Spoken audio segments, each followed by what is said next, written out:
നേരത്തെ രക്ഷപ്പെടുത്തിയ ആളുകൾ കവിഞ്ഞ് ഇപ്പോൾ കൂടുതൽ ആളുകളെയൊന്നും രക്ഷപ്പെടുത്താൻ കഴിഞ്ഞിട്ടില്ല. പക്ഷേ ശക്തമായ രീതിയിലാണ് മണ്ണ് താഴേക്ക് പതിച്ചിരിക്കുന്നത്. അതുകൊണ്ട് തന്നെ അതിന്റെ താഴ്ഭാഗത്ത് ആളുകൾ ഉണ്ടാവാനുള്ള സാധ്യത നിലനിൽക്കുന്നുണ്ട്. ആ ഒരു സാധ്യത കണക്കിലെടുത്തുകൊണ്ട് തന്നെയാണ് ഇപ്പോഴും ഈ രക്ഷാപ്രവർത്തനവും ഈ തിരച്ചിലും പുരോഗമിച്ചുകൊണ്ടിരിക്കുന്നത്. ഇപ്പോൾ 6 JCBകൾ ഉപയോഗിച്ചുകൊണ്ടാണ് പല ഭാഗങ്ങളിൽ നിന്നായിക്കൊണ്ട് മണ്ണ് മാറ്റിക്കൊണ്ടിരിക്കുന്നത്.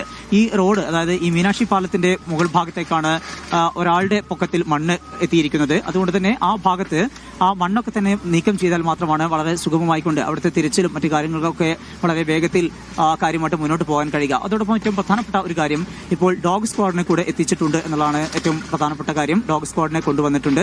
ആ ഡോഗ് സ്ക്വാഡിന്റെ കൂടെ സഹായത്തോടു കൂടെ ആ മേഖല കേന്ദ്രീകരിച്ചുകൊണ്ട് പരിശോധന നടത്തുക എന്നുള്ളതാണ്.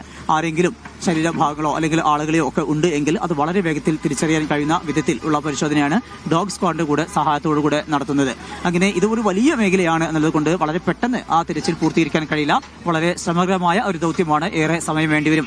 ഇത്രയധികം സമയം എടുത്തു. പക്ഷേ ആ സമയത്തിനകം 9 പേരെ നമുക്ക് രക്ഷപ്പെടുത്താൻ കഴിഞ്ഞു എന്നുള്ള വിവരങ്ങൾ കൂടി ലഭ്യമാവുന്നുണ്ട്. എന്നിരുന്നാലും ഇനിയും ഇതിനകത്ത് ആളുകൾ ഉണ്ടാവാനുള്ള സാധ്യത നിലനിൽക്കുന്നു. അതോടൊപ്പം തന്നെ അതിനകത്ത് വാഹനം കുടുങ്ങിയിട്ടുണ്ട് എന്നുള്ള വിവരങ്ങൾ കൂടിയുണ്ട്. അതുകൊണ്ട് തന്നെ ആ വാഹനം ഏത് ഭാഗത്താണ് എന്നതിൽ വ്യക്തതയില്ല.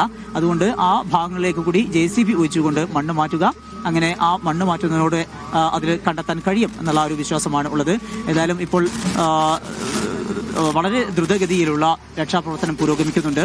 ഞാൻ നേരത്തെ സൂചിപ്പിച്ചതുപോലെ ഇടയ്ക്ക് ശക്തമായ കാറ്റും മഴയും എത്തുന്നത് നേരിയ തോതിലെങ്കിലും ഈ രക്ഷാപ്രവർത്തനത്തെ ബാധിക്കുന്നുണ്ട്. എന്നിരുന്നാലും അതൊന്നും വകവെക്കാതെ രക്ഷാപ്രവർത്തനം ഇപ്പോഴും പുരോഗമിക്കുകയാണ്. ഡോഗ് സ്ക്വാഡിനെയും അതുപോലെ മെറ്റൽ ഡിറ്റക്ടർ ഉപയോഗിച്ചുകൊണ്ടുള്ള പരിശോധനയും 2 തരത്തിലുള്ള പരിശോധനയുണ്ട്. കൂടാതെ നേരിട്ട് ഉദ്യോഗസ്ഥരും അതുപോലെ തന്നെ ഈ റെസ്ക്യൂവിന്റെ ഭാഗമായ ആളുകളും അവർ എത്തിക്കൊണ്ട് പരിശോധിക്കുന്നുമുണ്ട്. അങ്ങനെ വിവിധ തലങ്ങളിലുള്ള തിരച്ചിലാണ് ഇപ്പോൾ പുരോഗമിച്ചുകൊണ്ടിരിക്കുന്നത്. ആംബുലൻസുകളൊക്കെ തന്നെ സമീപത്ത് തയ്യാറാക്കി വെച്ചിട്ടുണ്ട്. ആരെങ്കിലും കണ്ടെത്തുകയാണെങ്കിൽ ഉടൻ തന്നെ ആശുപത്രിയിലേക്ക് കൊണ്ടുപോകാനുള്ള എല്ലാ സംവിധാനവും ഇവിടെ തയ്യാർ ചെയ്തിട്ടുണ്ട്. എന്തായാലും അപകടം നടന്ന ഇത്രയധികം സമയമായിരിക്കുന്നു. അതുകൊണ്ട് തന്നെ ഈ അകത്ത് ആളുകൾ ഉണ്ട് എങ്കിൽ അവരുടെ ആരോഗ്യനില വളരെ മോശമായിരിക്കും. അതുകൊണ്ട് തന്നെ വളരെ ഫസ്റ്റ് എയ്ഡ് കൊടുക്കാനും അതുപോലെ തന്നെ ആശുപത്രിയിലേക്ക് മാറ്റാനും ആവശ്യമായിട്ടുള്ള എല്ലാ കൂടുതൽ വിവരങ്ങൾ എടുക്കൂ. ഡോഗ് സ്ക്വാഡ് കൂടി സ്പോട്ടിൽ എത്തിയത് ആശ്വാസകരമാണ്.